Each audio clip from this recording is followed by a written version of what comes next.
Baik anak-anak, ini adalah peta konsep mengenai metabolisme Bu Anita ambil dari blogger Octavia Savitri.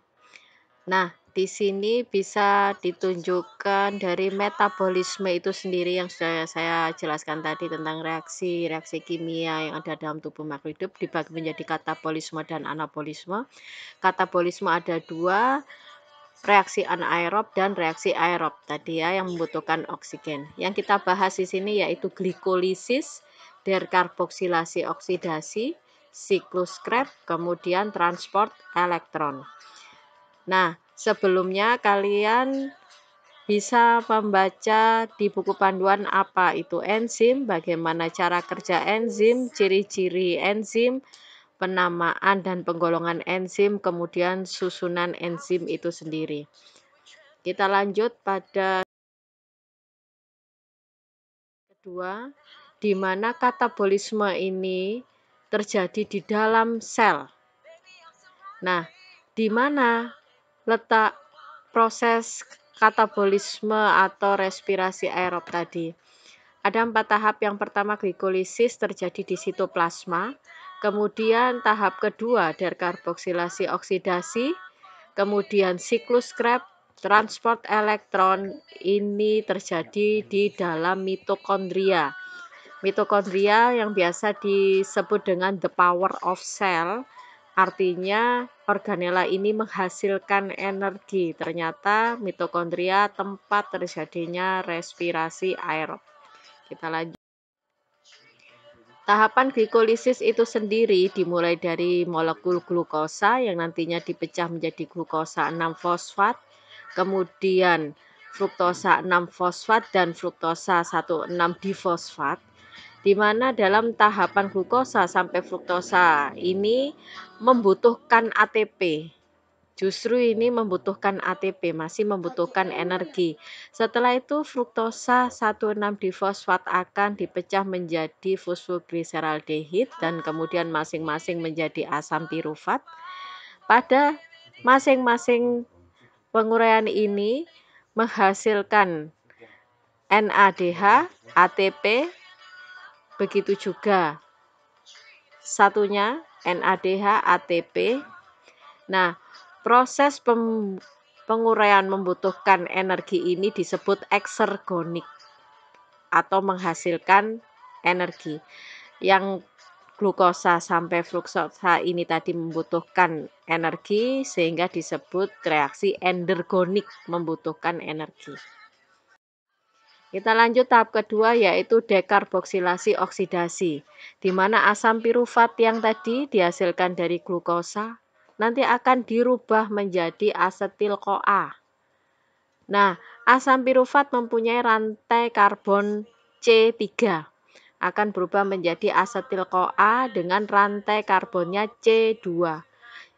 Dari C3 menjadi C2, 1C kemana? 1C lepas menjadi CO2. Dalam proses penguraian asam pirufat menjadi asetil-CoA menghasilkan energi yaitu NADH. Dan proses ini membutuhkan koenzim A. Kan adalah karbon dioksida, NADH, ATP, dan FADH. Energi dan karbon dioksida. Tahap selanjutnya terakhir yaitu transport elektron. Transport elektron ini namanya juga transport, yaitu memindahkan elektron. Elektron-elektron dari reaksi-reaksi sebelumnya tadi nanti akan berpindah dari plastoquinon kemudian ke sitokrom C. Ini yang terjadi di membran sel. Ini adalah gambar dari membran sel. Kalau kalian ingat di kelas 2 ya, ini adalah fosfolipid bilayer. Nah, energi-energi tadi NADH nanti akan berubah menjadi NAD+, ini nanti menghasilkan sebuah elektron. Begitu juga FADH menjadi FAD. Elektron ini berpindah dari plastoquinon ke sitokrom C. Nah, di sini nanti elektron akan ditangkap oleh oksigen. Jadi elektron terakhir, siapa penerimanya? Aseptor terakhir atau penerima terakhir dari elektron adalah oksigen, di mana elektron ini menggabungkan oksigen dan H+ dari penguraian FADH menjadi FAD, NADH menjadi NAD, hanya hidrogennya akan digabungkan oleh elektron bertemu dengan oksigen menjadi H2O atau air. Paham ya anak-anak? Jadi elektron-elektron ini tadi dari penguraian FADH menjadi FAD, ini ada pelepasan elektron-elektron dan ada hidrogen yang nantinya ditangkap oleh oksigen menjadi air. Nah, dalam pemindahan ini satu FADH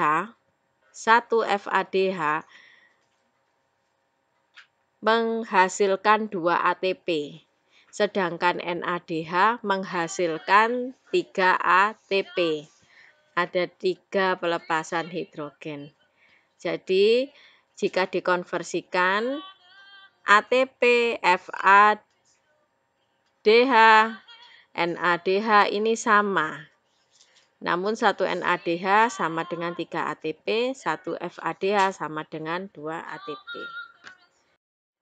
Jika diringkas, tahapan dari respirasi aerob tadi, glikolisis, dekarboksilasi, oksidasi, siklus Krebs, transport elektron adalah sebagai berikut. Di mana glikolisis terjadi di sitoplasma, bahan yang dibutuhkan glukosa, produk yang dihasilkan 2 ATP, 2 asam pirufat, dan NADH.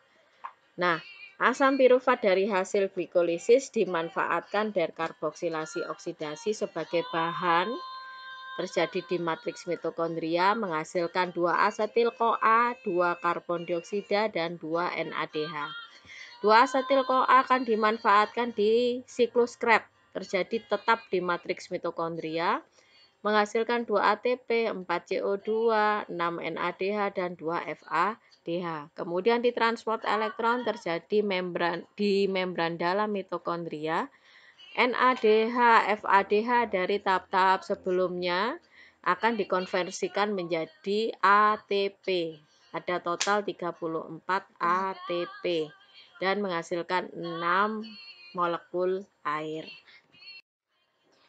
Nah, ini adalah ringkasan perbedaan respirasi aerob dan respirasi anaerob.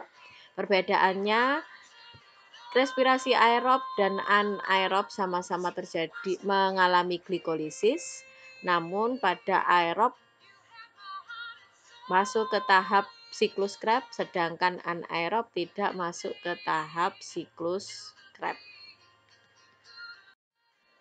Ini adalah perbedaan dari respirasi aerob dan anaerob. Nah, ini adalah tahap anabolisme atau reaksi penyusunan dari molekul sederhana menjadi molekul kompleks dan biasanya dilakukan oleh tumbuhan. Ada 2 tahap, yaitu reaksi terang dan reaksi gelap.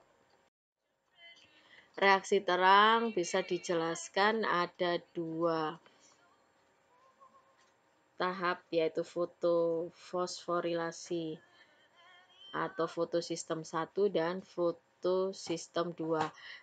Siklus atau reaksi terang ini diawali dengan fotolisis air atau penguraian dari air H2O diuraikan menjadi oksigen dan hidrogen. Kemudian elektronnya kemana? Elektronnya akan diaktifasi yang berada di dalam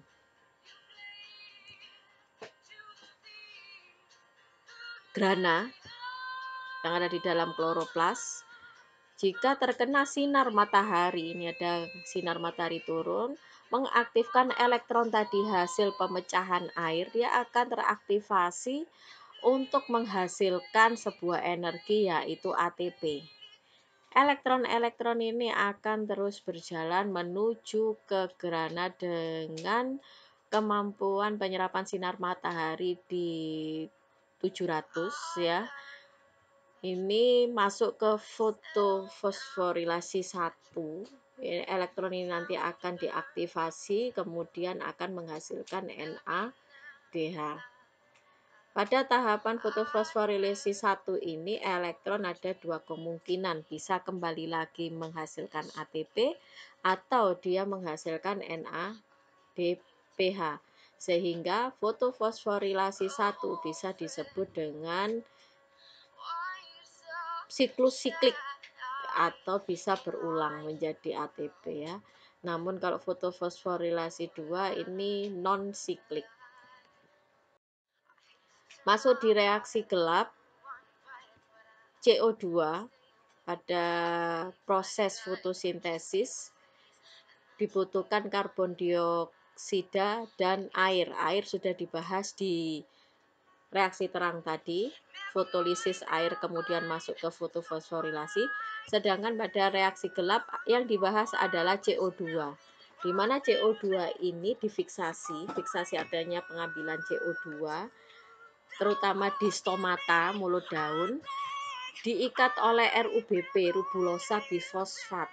Kemudian masuk ribulosa bifosfat ini nantinya akan mendapatkan bantuan energi berupa ATP dan NADPH hasil dari reaksi terang tadi untuk dirubah menjadi fosfogliseraldehid yang nantinya bisa menghasilkan glukosa atau fruktosa.